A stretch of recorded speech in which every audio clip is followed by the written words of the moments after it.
Halo, bertemu lagi bersama saya, Pak Yopi di sini. Pada video kali ini, kita akan membahas tentang materi kelas 12, yaitu tentang evolusi. Saya akan bagi bab evolusi ini menjadi dua bagian utama dalam pembahasan. Untuk bagian pertama, ya, kita akan membahas mengenai teori terbentuknya bumi dan teori asal-usul kehidupan. Jadi untuk bagian pertama, ya kita akan mempelajari tentang evolusi. Evolusi untuk bagian satu, ya. Saya akan bagi dua. Untuk bagian pertama ini tentang teori terbentuknya bumi. Karena sebelum kita lebih jauh membahas tentang makhluk hidup, tentu kita harus memahami dulu bagaimana bumi dan alam semesta ini terbentuk. Ada dua teori utama yang banyak dianut, ya. Teori yang pertama adalah teori nebula, ya. Teori nebula ini berdasarkan katanya, maksud tuh kata itu maksudnya kata yang yaitu yang berarti nebula itu artinya kabut, ya.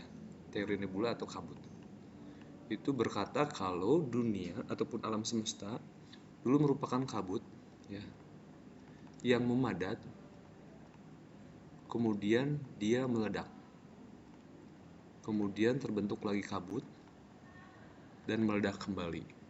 Lalu terbentuklah alam semesta dan isinya, planet-planet beserta bintang-bintang. Itu teori yang pertama, yaitu teori nebula.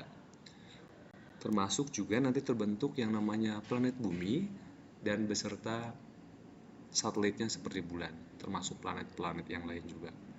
Untuk teori yang kedua yaitu teori Big Bang. Teori Big Bang. Jika secara harfiah, Big Bang itu berarti ledakan besar. Ini mengatakan kalau materi yang ada di alam semesta ini memadat, ya, memadat sampai pada tingkat densitas yang sangat tinggi atau sangat padat sekali, kemudian meledak dan menghasilkan jutaan bintang-bintang, miliaran atau triliunan bintang-bintang, planet-planet, dan satelit yang berada di angkasa. Termasuk juga terbentuk bumi. Akibatnya lambat laun yang namanya planet-planet terbentuk, dan di planet bumi nanti akan terbentuk yang namanya kehidupan. Itu untuk bagian pertama, yaitu tentang teori terbentuknya bumi. Kemudian untuk bagian yang kedua, ya, dari evolusi bagian pertama ini, kita akan berbicara tentang teori asal-usul kehidupan. Bagaimana kehidupan pertama kali di muka bumi itu terbentuk. Banyak ahli atau banyak ilmuwan yang berpendapat mengatakan pendapat sesuai dengan apa yang ia yakini ataupun ia lakukan berdasarkan seperti itu. Teori asal-usul kehidupan ini dibagi menjadi beberapa bagian. Yang pertama itu ada teori kreasi khas, ya. Teori kreasi khas. Tokohnya adalah bapak klasifikasi kita, yaitu Carolus Linnaeus. Teori kreasi khas berbicara jika makhluk hidup yang ada di bumi itu diciptakan oleh zat supranatural atau kita sebut sebagai Tuhan dalam jangka waktu ataupun dalam momen yang sama, ya, diciptakan oleh zat supranatural atau Tuhan dalam momen tertentu. Untuk masing-masing kitab suci agama-agama tertentu ini ada ininya sendiri, ya, ada ada ceritanya sendiri seperti itu, ya. Ini kreasi khas. Kemudian teori yang kedua mengenai asal-usul kehidupan itu ada teori yang namanya kataklisma, ya, kataklisma. Berdasarkan arti secara harfiah, kataklisma itu artinya bencana, ya. Ini dikemukakan oleh salah satu tokoh namanya Cuvier, ya, Cuvier. Cuvier ini berpendapat jika makhluk hidup yang ada di bumi, ya, diciptakan secara terpisah. Maksudnya terpisah itu terpisahkan waktu. Terpisah secara waktu, ya. Kemudian antara periode tadi itu terjadi bencana.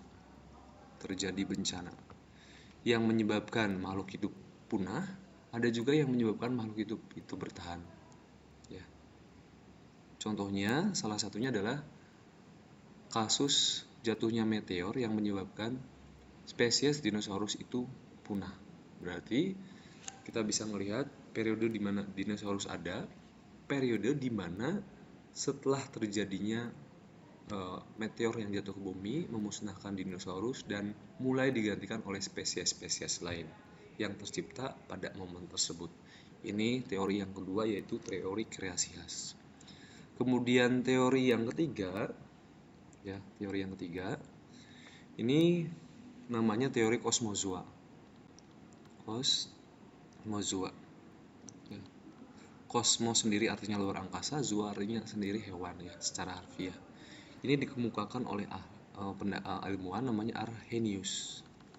Arrhenius berpendapat jika makhluk hidup yang ada di bumi itu berasal dari luar angkasa. Ya. Berasal dari luar angkasa.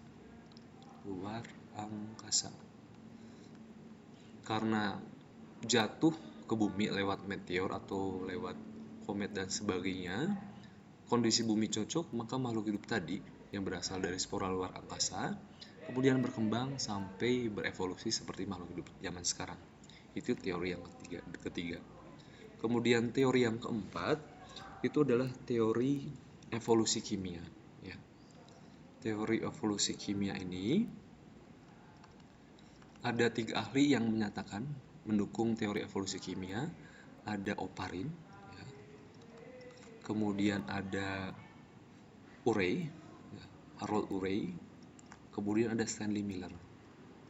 Mereka berpendapat jika zaman dulu di bumi itu belum ada kehidupan, dan kehidupan itu muncul karena perubahan dari molekul organik ya, menjadi molekul anorganik berubah menjadi molekul organik. Apa maksudnya anorganik di sini? Anorganik di sini contohnya ada CH4 atau metana, kemudian ada NH3 atau amonia, kemudian ada hidrogen H2 ya, kemudian H2O atau uap air, lalu ada juga CO2. Kondisi di bumi ini hanya ada zat organik seperti mereka, belum ada kehidupan. Kemudian karena adanya reaksi dari petir dan sebagainya, sehingga molekul anorganik ini lambat laun berubah menjadi molekul organik, yaitu asam amino. Jadi waktu dulu pada saat zaman bumi purba, molekul-molekul ini membentuk asam amino, menyebabkan kondisi di mana lautan bumi purba itu dipenuhi oleh banyak asam amino. Nanti asam amino ini menjadi cikal bakal untuk membentuk makhluk hidup. Ya, itu evolusi kimia. Dalam perkembangannya, evolusi kimia ini nanti akan diikuti oleh yang namanya evolusi biologi. Nanti akan saya bahas pada bagian terpisah di halaman ini. Ya, masih didukung oleh Oparin, Urey, dan Miller. Kemudian yang keempat, ya saya tuliskan di atas saja biar cukup ya. Yang keempat itu ada teori lain yang yang kelima ini ya. Yang kelima, teori tentang asal-usul kehidupan, yaitu teori abiogenesis. Abiogenesis. Tokoh-tokohnya diantaranya ada Aristoteles ya. Ada Aristoteles. Kemudian ada juga Anthony van Leeuwenhoek ya. Van Leeuwenhoek. Kemudian ada juga John Needham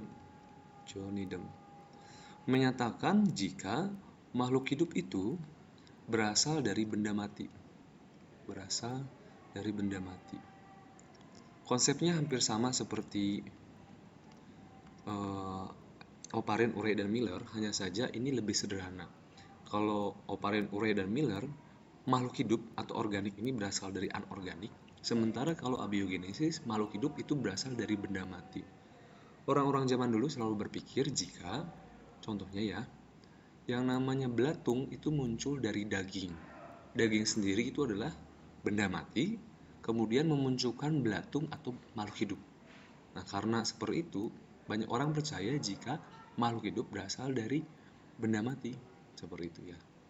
Kemudian teori yang terakhir tentang asal-usul kehidupan itu adalah tentang teori biogenesis. Ya, biogenesis. Ini adalah teori yang berkebalikan dengan teori abiogenesis, berlawanan. Jika abiogenesis berpendapat kalau makhluk hidup itu berasal dari benda mati, biogenesis berkata sebaliknya. Untuk pendukung teori biogenesis itu ada beberapa orang. Contohnya ada Francesco Redi, ya. Kemudian ada Spallanzani, kemudian ada Louis Pasteur. Ya. Ini adalah 3 tokoh atau 3 ilmuwan yang mendukung teori biogenesis yang menyatakan jika makhluk hidup ya berasal dari makhluk hidup sebelumnya. Ya, tidak mungkin berasal dari benda mati. Pada waktu itu, pada zaman mereka, ada 2 pihak yang bertentangan, yaitu orang yang mendukung abiogenesis dan ada orang yang mendukung biogenesis. Sampai akhirnya, teori abiogenesis itu mampu dipatahkan oleh Louis Pasteur. Bagaimana perangkat-perangkat percobaan yang dilakukan untuk membuktikan teori biogenesis? Ada 3 contoh utama ya untuk pembuktian bagaimana teori biogenesis ini bisa dibuktikan. Saya akan jelaskan di halaman selanjutnya di bawah ya, di sini. Nah, di halaman sini. Oke. Saya akan lihat dulu atau jelaskan yang pertama tentang percobaan Francesco Redi. Redi ini menempatkan yang namanya daging ke dalam toples. Nah, ini daging. Kemudian pada percobaan pertama, Redi tidak menutup apapun di atas toples ini. Kemudian akhirnya dari daging yang disimpan di toples mulai muncullah yang namanya belatung. Saya kasih warna oranye ya untuk belatungnya. Ada belatung di atas dagingnya. Tuh. Ya. Kemudian Redi membuat perangkat percobaan selanjutnya. Dia membuat yang namanya menyimpan daging di dalam toples, kemudian menutupnya. Ya, menutupnya menggunakan kain kasa. Menutupnya pakai kain kasa. Ya, biar tidak ada lalat yang mengerubungi bagian si daging ini. Ternyata setelah disimpan, berbeda dengan percobaan pertama, pada percobaan kedua ini yang namanya belatung itu tidak ada pada atas daging, tetapi hanya ada di bagian kain kasa ini. Ya, jadi si belatung ini hanya ada pada bagian, karena si lalat tidak mampu untuk bisa menembus si kain kasa ini untuk menempelkan telurnya pada daging. Ini perangkat percobaan Redi. Kemudian tokoh selanjutnya yang melakukan percobaan adalah Spallanzani. Ya, Spallanzani melakukan percobaan yang berbeda dengan Redi. Spallanzani menggunakan media air kaldu pada tabung ataupun pada labu. Jadi Spallanzani ya memanaskan kaldu di dalam tabung ya. Ini tabung yang berisi air kaldu, kemudian dipanaskan. Kemudian setelah dipanaskan ya, si tabung ini itu ditutup pakai ini. Ditutup pakai pakai penutup. Tidak ada bakteri ya. Tidak ada bakteri atau mikroorganisme lain yang tumbuh atau yang hidup di dalam air kaldu ini. Ya. Sementara ya, ketika perangkat lain itu dilakukan ataupun air kaldu dipanaskan, ya, ini dipanaskan pakai api, terus kemudian tetapi dibiarkan dalam keadaan terbuka ya, tanpa ditutup ya, ternyata ada kehadiran bakteri. Itu berarti Spallanzani menyimpulkan jika udara ini bisa masuk nih, udara bisa masuk Udara bisa masuk ke dalam air kaldu dan membuat bakteri yang ada di dalam udara itu membuat air kaldu menjadi keruh ataupun membusuk. Ya. Kemudian percobaan yang ketiga dari Louis Pasteur ini merupakan modifikasi dari Spallanzani. Beberapa orang yang mendukung teori abiogenesis ini masih belum percaya terhadap percobaan Redi dan Spallanzani. Akhirnya, Louis Pasteur memodifikasi percobaan dari Spallanzani dengan membuat tabung leher angsa. Ya, dengan tabung leher angsa. Niatnya adalah ataupun tujuannya adalah udara masih tetap bisa masuk, tetapi ya, ini sama dipanaskan juga ya. Dipanaskan air kaldu di dalam tabung reaksi leher angsa atau labu leher angsa, kemudian tanpa ditutup. Ya, ketika didinginkan dengan tanpa ditutup, ya, si air kaldu ini tidak ada bakteri, walaupun dalam keadaan terbuka tidak ada mikroorganisme atau bakteri. Artinya apa?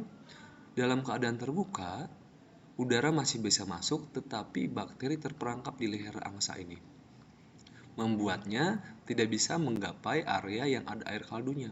Akibatnya apa? Air kaldu tetap steril. Nah, dari perangkat percobaan ini akhirnya disimpulkan kalau yang namanya makhluk hidup itu berasal dari makhluk hidup. Bakteri bukan berasal dari air kaldu, tetapi bakteri berasal dari bakteri sebelumnya yang terdapat di sekitar area air kaldu, apakah itu udara dan sebagainya. Ya, itu bagaimana yang namanya teori abiogenesis itu dipatahkan oleh para ahli dari teori yang mendukung biogenesis, seperti itu ya. Itu bagian pertama dari pembahasan mengenai evolusi. Kita akan lanjut ke video selanjutnya di bagian yang bawah ya. Oke. Untuk bagian kedua ini ya, ada beberapa bahasan yang akan saya bahas ya. Untuk bagian kedua, bagian 2 dari evolusi ya. Yang pertama saya akan membahas mengenai ini teori evolusi Darwin ya. Tetapi sebelumnya biar saya perjelas lagi ya. Di sini ada yang belum saya jelaskan secara detail mengenai teori evolusi kimia dan teori evolusi biologi. Teori evolusi biologi itu merupakan kelanjutan dari kimia. Mungkin kita bisa pisahkan dari teori evolusi Darwin. Ya. Teori evolusi biologi ini masih berkaitan dengan Oparin, Urey, dan Miller. Ketika molekul organik terbentuk, ya, saya akan menguraikan dari molekul organik terbentuk. Molekul organik di sini yang dimaksud adalah asam amino. Asam amino. Asam amino ini banyak terdapat pada lautan ataupun samudra purba di zaman bumi purba. Karena saking banyaknya, dengan bantuan reaksi tertentu, asam amino ini nanti berubah. Berubah jadi apa? Berubah menjadi yang namanya RNA. Ya, RNA. RNA itu adalah dipercaya sebagai struktur molekul organik pertama yang muncul di bumi. Kemudian dari RNA ini berkembang menjadi DNA karena proses replikasi dan sebagainya. Kemudian dari DNA ini dengan bantuan RNA ini muncullah yang namanya protein. Nah, kita tahu kalau protein itu adalah merupakan molekul yang pasti terdapat pada semua makhluk hidup. Dan baru dari sini muncullah yang namanya sel pertama yang hidup di bumi. Jadi teori evolusi biologi itu beranjak dari sini. Dari molekul organik yaitu asam amino berkembang menjadi RNA, menjadi DNA, protein, dan sel. Ini dikatakan sebagai dogma biologi. Ya. Di pelajaran substansi genetika mengenai proses pembentukan protein atau sintesis protein juga kita mempelajari di sini. Ya, ada transkripsi, ada translasi, ada proses pembentukan asam amino sampai terbentuknya protein. Karena tubuh kita dibentuk dari sini seperti itu. Ya, itu mengenai evolusi biologi. Untuk bagian kedua, ini saya fokus kepada teori evolusi Darwin. Karena Darwin sendiri ini dikatakan sebagai bapak evolusi modern ya. Untuk bagian pertama dari pembahasan bagian yang kedua adalah mengenai teori evolusi Darwin. Teori evolusi Darwin. Ya. Charles Darwin, salah satu ilmuwan yang berasal dari Inggris, dia mengemukakan bagian pertama tentang isi dari teorinya. Isi dari teorinya berkata kalau yang pertama, spesies sekarang itu berasal dari masa lalu. Ya. Spesies saat ini berasal dari masa lalu. Artinya, senada dengan teori biogenesis menyatakan kalau makhluk hidup berasal dari makhluk hidup sebelumnya. Kemudian yang kedua, evolusi ini terjadi dikarenakan seleksi alam. Ya. Seleksi alam. Faktor seleksi itu ada banyak ya. Apakah itu bencana, apakah itu kelaparan, apakah itu penyakit, apakah itu meteor yang jatuh dan sebagainya. Siapa yang kuat melewati faktor-faktor seleksi tadi, itu yang akan bertahan dan akan tetap lestari sampai ke kehidupan sekarang. Dan menunjukkan perubahan-perubahan yang bisa membuat mereka bisa beradaptasi dengan perubahan-perubahan yang ada. Ini inti dasar dari isi teori evolusi Darwin. Ya. Teori ini dituangkan dalam bukunya. Judulnya adalah On the Origin, ya, On the Origin of Species, ya, by Natural Selection, ya, by Natural Selection. Asal mula spesies dari seleksi alam. Nah, itu teorinya. Jadi kalau ada pertanyaan apa inti dari teori evolusi Darwin? Ya seleksi alam, gitu ya. Kemudian hal lain dari teori evolusi Darwin adalah mengenai dasarnya, ya. Dasar-dasar pemikiran Darwin sehingga dia bisa membuat teori tentang evolusi yang bisa diterima oleh banyak orang. Ingat ya, teori evolusi Darwin itu tidak pernah menyatakan kalau manusia berasal dari kera. Teori evolusi Darwin itu berkaitan dengan pohon filogenetik. Artinya, manusia dan kera itu berkerabat dari nenek moyang yang sama. Bukan berarti manusia berasal dari kera, tetapi manusia dan kera berkerabat dan berasal dari nenek moyang yang sama. Kalau misalnya manusia berasal dari kera, lalu kera yang sekarang berasal dari apa? Itu kan pertanyaannya. Beberapa dasar pemikiran Darwin, salah satunya ada 4 poin ya. Yang pertama itu menyatakan kalau makhluk hidup itu pasti ada variasinya. Saya dengan kalian itu pasti ada perbedaan. Artinya kita bervariasi. Kita dengan orang yang berbeda ras pun itu pasti ada perbedaannya.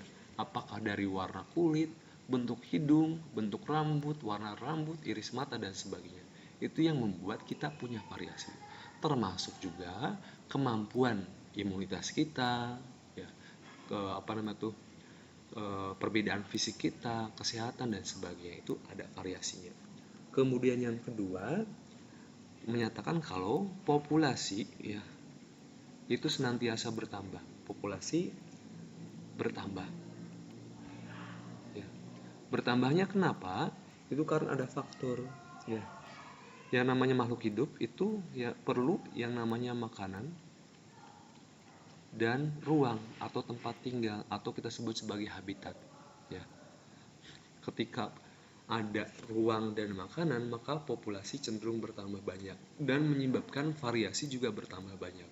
Kita tahu kalau populasi manusia sekarang lebih dari 7 miliar. Artinya, cukup ada makanan, cukup ada ruang menyebabkan populasi bertambah. Karena populasinya banyak, variasinya juga banyak. Nah, ada yang mungkin bisa tahan terhadap COVID-19 contohnya di tahun 2020, hidup sampai sekarang. Ada yang tidak bisa bertahan, berarti terseleksi, meninggal ataupun berkurang jumlah penduduknya.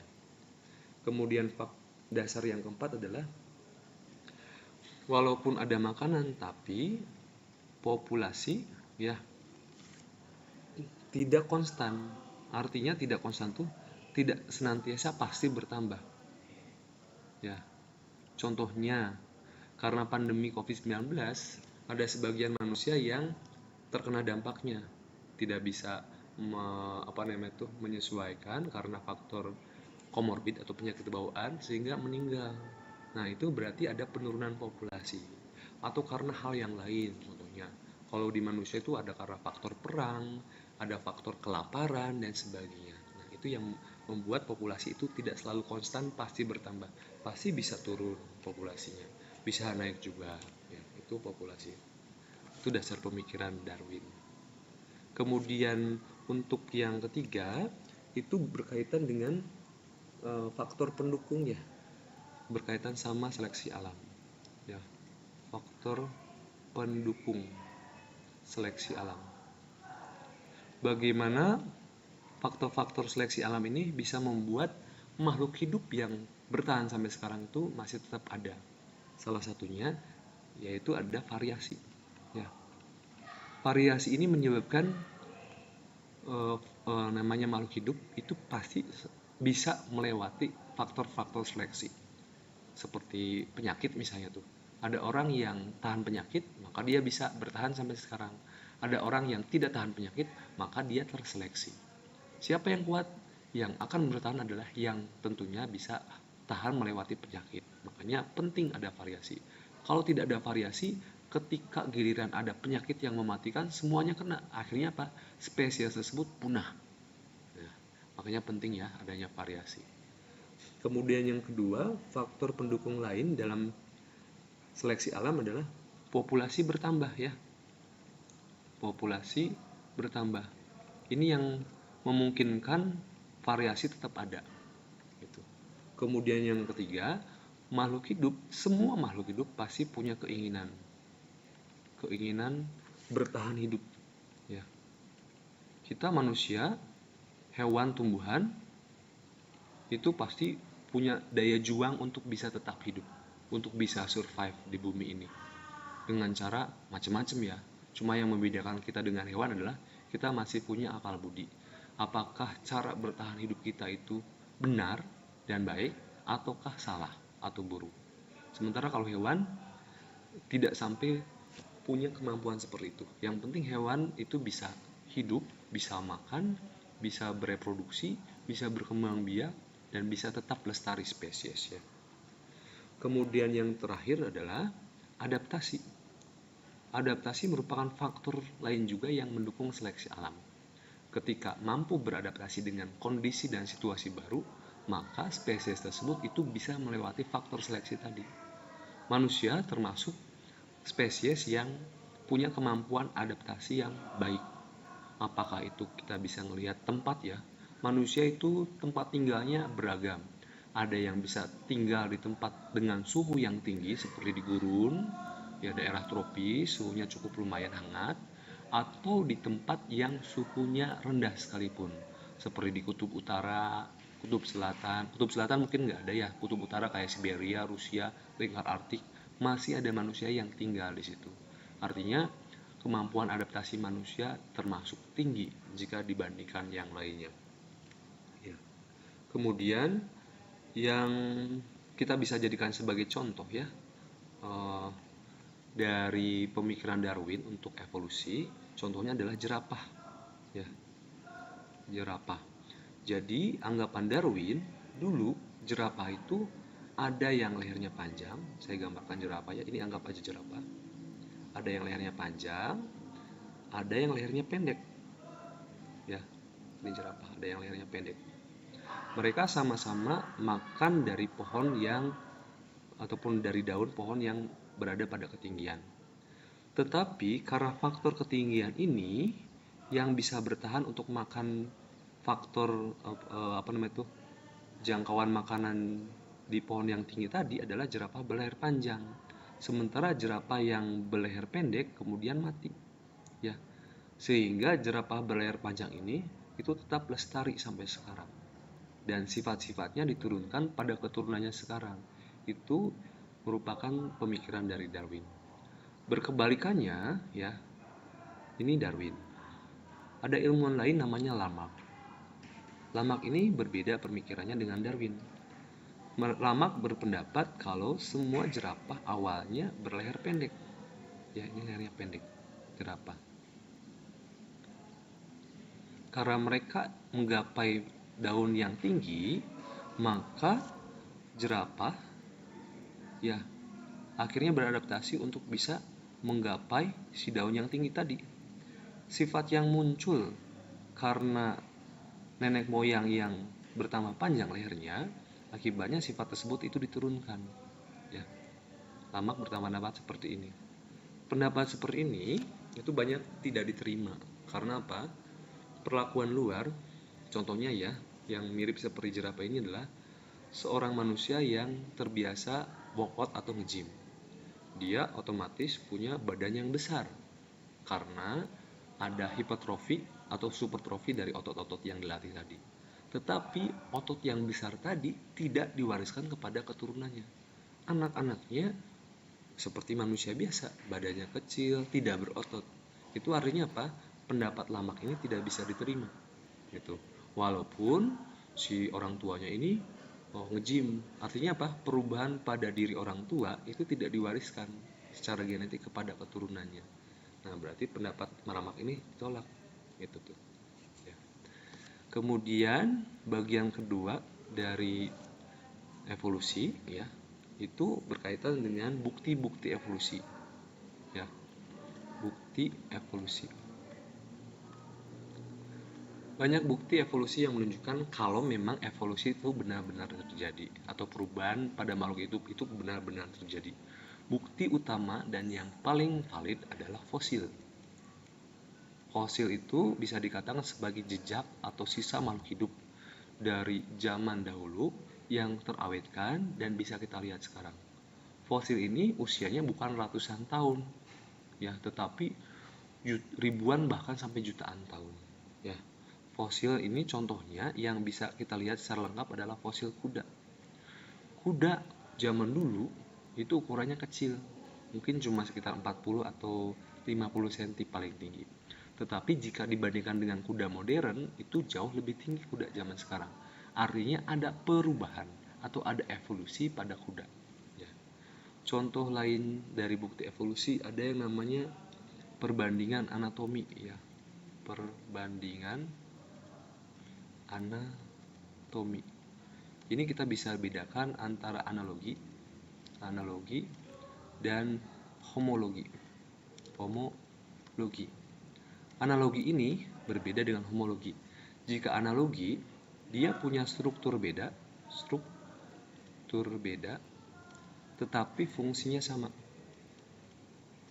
Sementara kalau homologi, struktur sama, ya, tetapi fungsi beda. Contohnya seperti apa, Pak? Ya, contohnya misalnya yang struktur atau yang fungsinya sama, yaitu ada yang namanya sayap. Ya, sayap lalat. Ya, sayap lalat. Ada juga sayap kelelawar. Ada juga sayap burung. Secara anatomi mereka jelas beda. Kelelawar dan burung punya rangka atau tulang. Tulang keduanya pun beda. Sementara lalat tidak punya tulang, sehingga secara struktur anatomi mereka punya struktur yang berbeda. Tetapi secara fungsi mereka sama-sama untuk terbang. Nah, itu yang dimaksud analogi. Sementara untuk contoh homologi, struktur sama tapi fungsi beda. Nah, kita bisa lihat dari tungkai atau alat gerak dari spesies-spesies yang berkerabat. Contohnya, ya, jika kita bandingkan kaki kucing, ya, dengan tangan manusia dibandingkan dengan sirip paus, mereka secara struktur sama, punya radius, ulna, tulang falang, ya, kemudian metakarpal dan sebagainya. Mereka sama, tetapi fungsinya beda. Kaki kucing untuk berjalan, tangan manusia untuk memegang, sirip paus untuk berenang atau mendayung. Sehingga ini adalah homologi. Ini menandakan kalau memang evolusi ada, gitu ya. Kemudian yang ketiga, ada bukti lain yaitu perbandingan embriologi. Ya. Perbandingan embriologi. Kalau kita lihat embrio dari beberapa spesies ini menunjukkan kesamaan. Nah, kesamaan tadi menunjukkan kalau kita berkerabat dengan spesies-spesies yang lain. Gitu. Kenapa ini jadi bukti evolusi? Berarti kita dengan spesies yang lain itu berasal dari nenek moyang yang sama. Ya. Bukti yang keempat adalah alat tubuh sisa. Maksudnya apa alat tubuh sisa? Alat tubuh sisa itu maksudnya adalah struktur yang mirip dengan spesies yang lain tetapi masih dimiliki. Contohnya, sisik pada kaki ayam. Ya, sisik pada kaki ayam dipercaya itu berasal dari reptil. Itu artinya ayam itu berkerabat dengan reptil dari sisik yang ada pada kakinya. Silahkan coba dilihat ya, pada ceker ayam atau kaki ayam itu ada struktur menyerupai sirip, menandakan kalau memang yang namanya aves dan reptil berhubungan. Manusia punya appendix atau umbai cacing. Umbai cacing ini jika kita bandingkan dengan struktur herbivore lain seperti kelinci, kemudian sapi, kambing, itu ada struktur yang sama atau kesamaan. Hanya bedanya pada manusia itu ukurannya jauh lebih kecil. Artinya apa? Ya kita berkerabat, kita berasal dari nenek moyang sama, dan itu terjadi evolusi. Kemudian yang ya alat tubuh sisa itu contohnya appendix ya, appendix, terus kemudian sisik ayam, sisik ceker ya, sisik pada ceker dan lain sebagainya. Atau tulang ekor pada manusia itu juga sama, bisa tulang ekor. Yang kelima adalah tentang perbandingan fisiologi. Perbandingan fisiologi. Ya, contohnya ya misalnya ini aves ya sama mamalia sama-sama bernapas menggunakan paru-paru. Aves contohnya ada penguin. Ya, dia bernapas dengan paru-paru, bisa berenang. Mamalia, contohnya ada lumba-lumba. Dia bisa bernapas pakai paru-paru dan dia bisa berenang juga.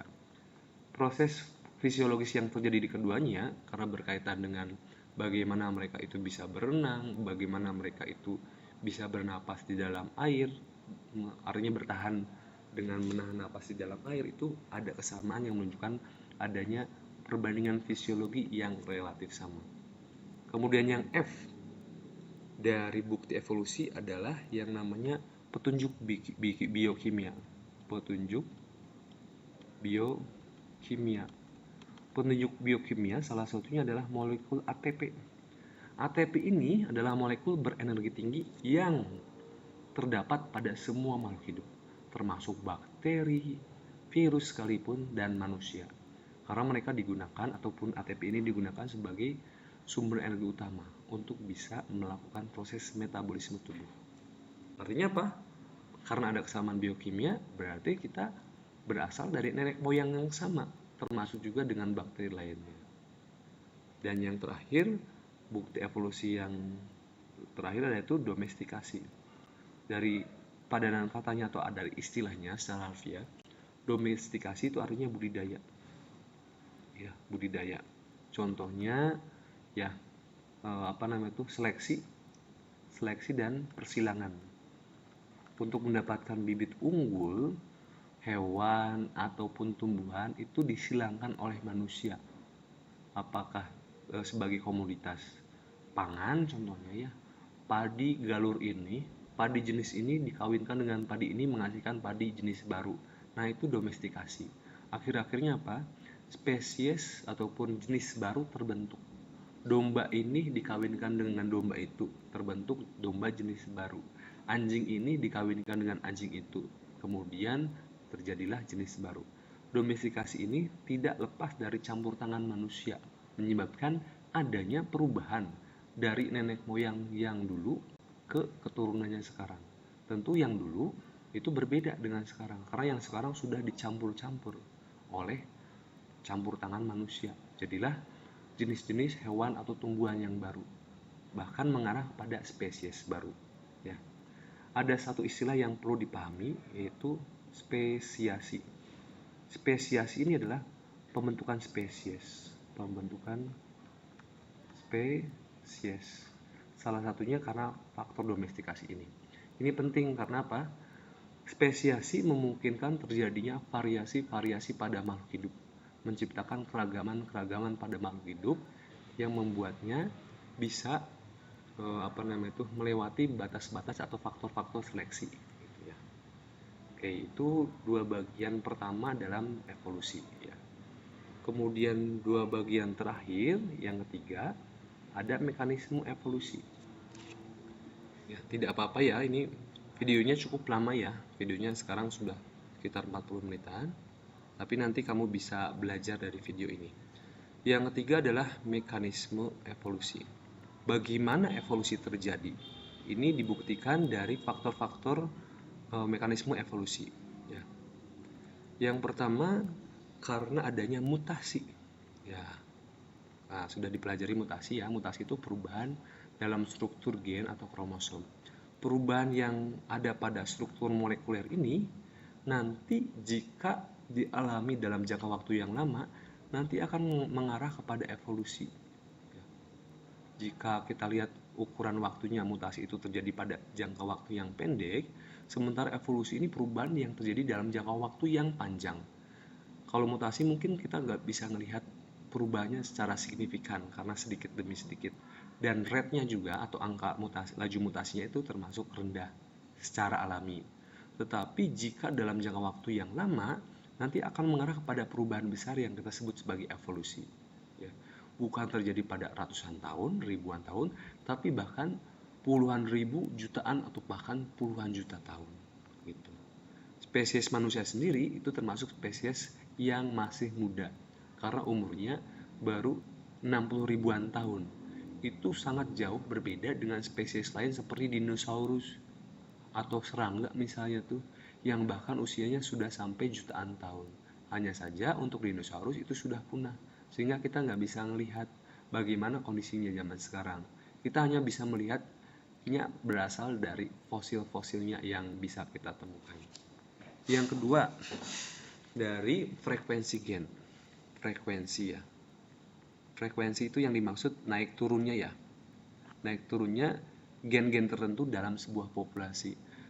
Kita ketahui bahwa gen itu kan ada gen dominan A besar contohnya ya, atau A kecil. A besar atau A kecil ini di dalam sebuah populasi kadang bisa naik, kadang bisa turun. Dan ini nanti kita akan bahas secara spesifik di hukum Hardy-Weinberg yang membahas tentang frekuensi gen. Ya. Hardy-Weinberg. Kemudian yang ketiga, ada yang namanya genetic drift. Ya. Genetic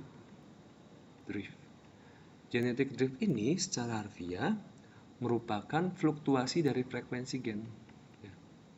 Fluktuasi dari frekuensi gen. Ya. Dalam sebuah populasi spesies tertentu, gen ini, misalnya A besar atau A kecil, kadang bisa naik turun. Belum tentu gen A yang besar, yang dominan ini itu pasti jumlahnya selalu banyak, belum tentu. Yang A kecil ini jumlahnya selalu lebih sedikit, belum tentu juga, karena dia bisa mengalami genetic drift. Genetic drift ini nanti akan menyebabkan terjadinya evolusi, gitu ya. Kemudian yang D, ada yang namanya meiotic drive. Meiotic drive ini dapat dikatakan sebagai gangguan meiosis.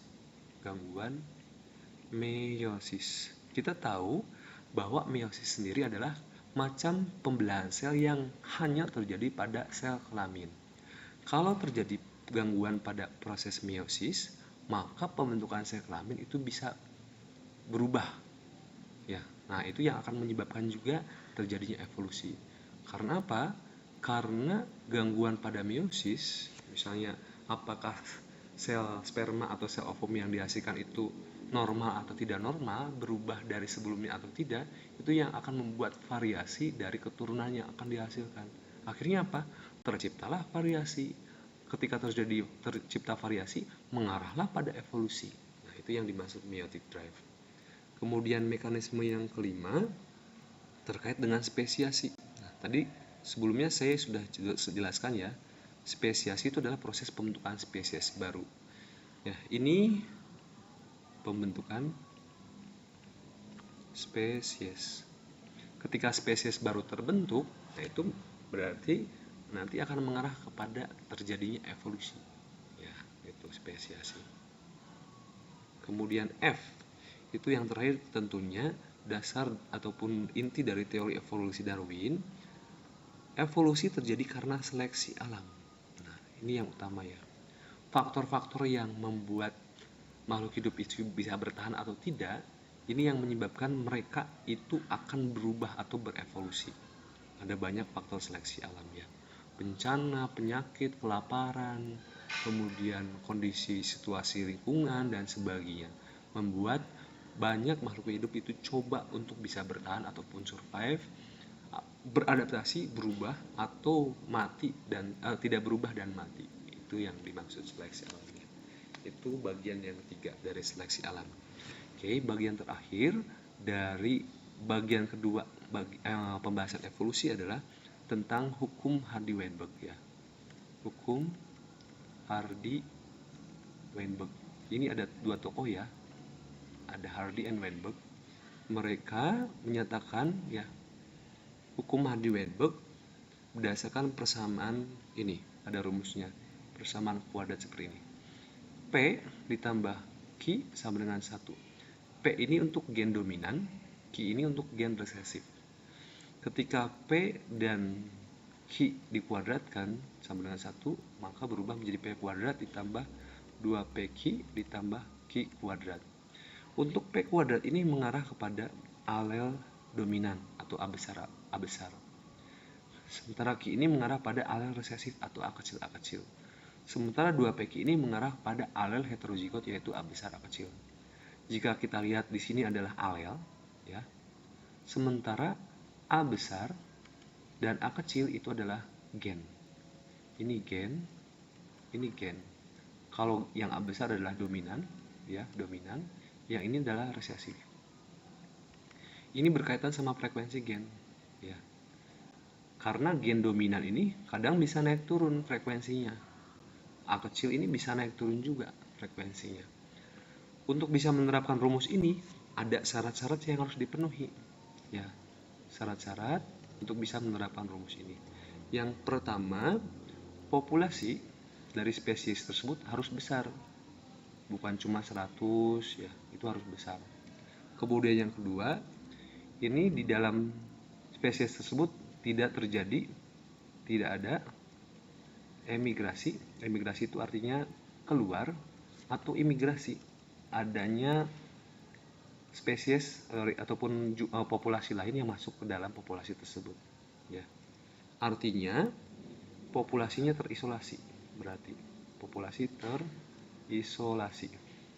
Maksudnya apa? Yang dimaksud masuk itu bukan hanya spesiesnya masuk ke populasi tersebut, tetapi yang dimaksud masuk itu adalah gen baru yang masuk ke dalam populasi tersebut. Contohnya, misalnya kita tinggal di Cirebon, Pulau Cirebon, yang punya gen hidung pesek. Semuanya hidung pesek semua. Jangan sampai terjadi ada gen hidung mancung lewat orang bule yang masuk ke Pulau Cirebon tadi. Karena itu, jika itu terjadi, maka syarat ini tidak bisa berlaku. Contohnya seperti itu ya. Yang dimaksud imigrasi atau populasi terisolasi. Tidak boleh ada seperti itu. Kemudian yang selanjutnya adalah perkawinan antar individu dalam populasi tersebut terjadi secara acak. Jadi kita tidak bisa ikut campur ya untuk melakukan perkawinan dengan alel tertentu biar kita mendapatkan hasil tertentu pula. Jangan dilakukan seperti itu. Terjadi harus secara acak. Kemudian yang ketiga, tidak terjadi seleksi alam. Tidak ada seleksi alam. Karena seleksi alam ini tentu akan membuat frekuensi gen ini bisa berubah secara drastis atau total bahkan ya. Itu syarat-syaratnya. Ini contohnya ya untuk beberapa bahasan dalam teori evolusi. Kita lihat contoh misalnya ya. Misalnya untuk hukum Hardy-Weinberg ada 9 albino ada 9 orang albino dari 10.000 populasi. Ya, populasi. Kemudian pertanyaannya adalah ditanyakan, gen normal ada berapa? Frekuensi gen normal. Kemudian gen albino ada berapa? Ya. Gen normal itu kita lambangkan A besar, albino sendiri dilambangkan A kecil. Sementara yang diketahui adalah albino ataupun alel albino dan jumlah populasinya. Kemudian jawab, bagaimana kita bisa menjawab ya? Untuk bisa menjawabnya berarti kita harus tahu dulu kalau albino itu alel yang resesif atau A kecil, atau kita bisa lambangkan Ki ya. Karena di sini rumusnya P ditambah Ki ya. A itu P, A kecil itu Q ya. Berarti Q kuadrat sama dengan 9. Kita akan mengetahui A kecil atau Q kecil itu berdasarkan Q kecil ya sama dengan 9 dari 10.000. Jangan lupa mencantumkan jumlah total penduduk. Sehingga kita bisa ketahui Q sama dengan akar dari 9 dari 10.000. Berarti Q sama dengan 3/100 atau 0,03. Karena melihat rumus ini, ya P ditambah Q sama dengan 1, sehingga P sama dengan 1 kurangi 0,03. Yaitu hasilnya adalah P sama dengan 0,97. Nah, diketahui ini berarti sudah ya gen normal A atau P itu adalah 0,97, sementara A kecil atau Q adalah 0,03. Kalau pengen mencari tahu berapa jumlahnya berarti tinggal dikali 10.000 aja. Yang 0,97 dikali, ini tuh P ya, berarti A kuadrat, P kuadrat ya. P kuadrat sama dengan A besar, tinggal dikali aja berarti 0,97 dikuadratkan dikali 10.000. Kalau yang ini udah jelas ya, tadi ada 9 orang saja ya, Q kuadrat sama dengan 9. Sementara untuk yang 2PQ untuk mencari alel yang heterozigot berarti tinggal dikali aja 2 kali P atau 0,97 dikali Q 0,03 dikali 10.000. Hasilnya berapa nanti bisa jumlahkan. Itu untuk contoh dari hukum Hagi-Weinberg. Untuk contoh golongan darah bisa dilihat di video saya yang lain di channel saya. Nanti silakan bisa dipelajari dan semoga video pembahasan mengenai evolusi ini dapat bermanfaat bagi rekan-rekan semuanya. Sekian video dari saya, sampai jumpa lagi di video-video yang lain. Jangan lupa subscribe dan pantau terus video-video terbaru dalam channel saya. Terima kasih.